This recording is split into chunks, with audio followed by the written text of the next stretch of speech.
everyone. It is a great day to be in the land of the living. I'm going to close this up here, where I guarantee I won't keep you guys very long. Because I'm a Baptist preacher and I'll talk all day. I just want to hit you with two things today, then I'll let you go.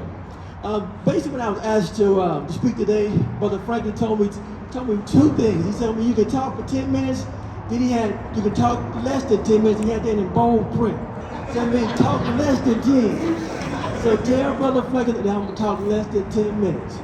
But when I start thinking about my brother, MLK, I start thinking about, some people call him the drum major for justice. Anybody know anything about bands, about drum majors? You know that a band is a leader. Somebody who set the tone in terms of how the band plays and what they do, keep them on tempo and so forth. Now I'm here in Louisiana, so I'm not going to talk much about bands, because I come across a river looks a little ways over a little small town in Lawrence, Mississippi, a little school called Alcorn State University. The band, the sound of dynamite, so we're not going to talk about bands. So I'm going to let that go. But if you know anything about, or you may even watch drum lines, so you know a little bit about how the band operates. But the drum major set the tone for the band. Even though he may set the tone for one sheet of music, but he set the tone for a number of different instruments like the drum, the flute, the clarinet, the saxophone, the trombone, the best instrument there is. In terms of everybody plays a different instrument, but they're all on one sheet of music. And you know, when you're not playing on the same sheet of music, there's conflict. We got conflict in the schools, we got conflict on the job, conflict in the church, and we definitely got conflict in Congress. It's on TV every day. But just imagine, back during the Civil Rights Movement, if there was, nobody could get on the same page, that trip from Selma to Montgomery would have been a heck of a trip, wouldn't it? That 50 miles would have been murder. And did you ever see those pictures of the trip from Selma to Montgomery? They didn't wear gym shoes. They wore heels, dresses, suits, and so forth. But somebody had to set the tone for how they would actually go. Can you imagine the bus boycott? Somebody had to set the tone for how the boycott was going to be ran. You know, somebody said, no, I can't get up early in the morning. I'll ride late in the evening. I want to catch a ride. There was just so much confusion. But somebody set the tone. Even the trash conflict that was happening in Memphis, Tennessee. Somebody set the tone for how things are supposed to go.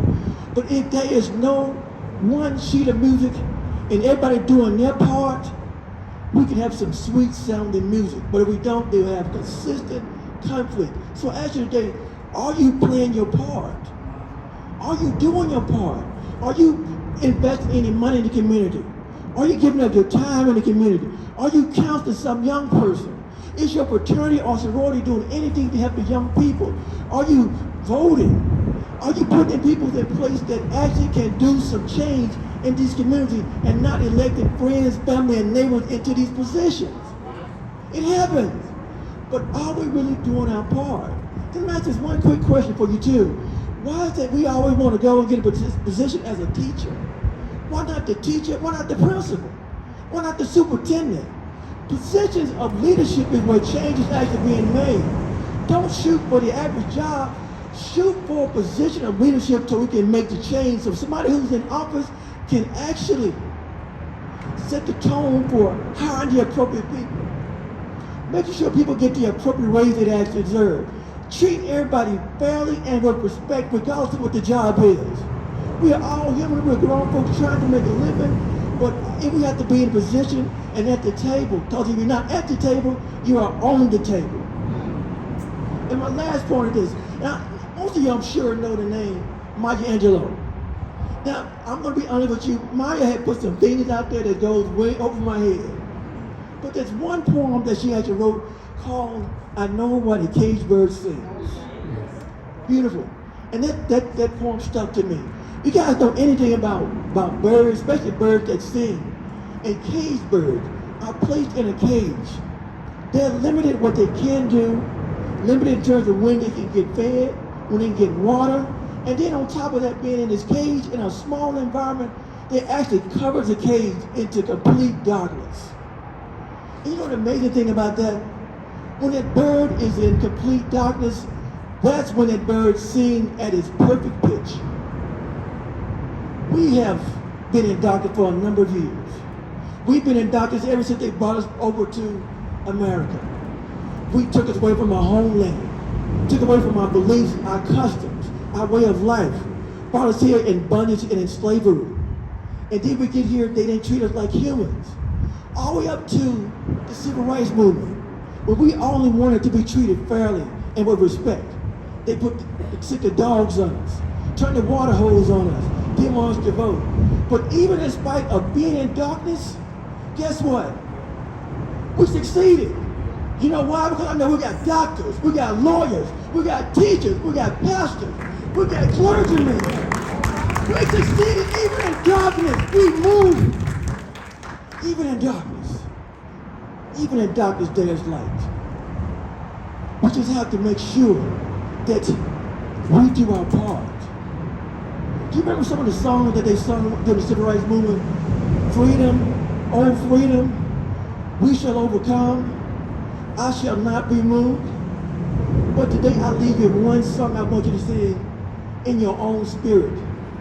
This little light of mine, I'm gonna let it shine. Because even in darkness, there is light. Because someone said that if I ever saw a black man become president of the United States, hell would freeze over. They even said if I saw a black Nobel Peace Prize winner being black, hell would freeze over. But because of whom we are and who we belong to, we learn that even when hell freezes over, we learn how to ice skate.